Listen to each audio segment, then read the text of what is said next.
Everyone, welcome back to our channel.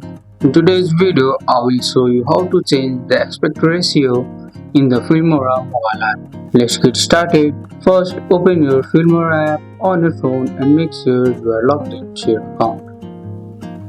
Once you are on your main home screen, you can see the new project. Tap on that and select video or photo clip you want to use. Once you have chosen your media, tap import to start editing. Tap on it.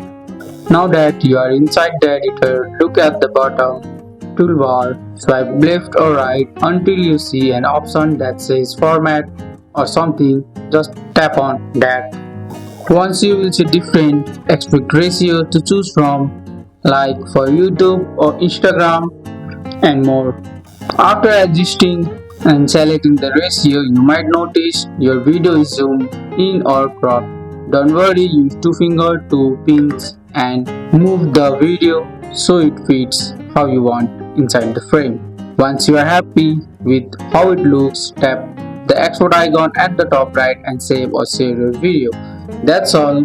You have changed the aspect ratio in the Filmora mobile app. That's all for today's video, guys. I hope you guys like this video. If you found this video helpful, drop a like, subscribe for more videos. Thanks for watching and see you in the next one.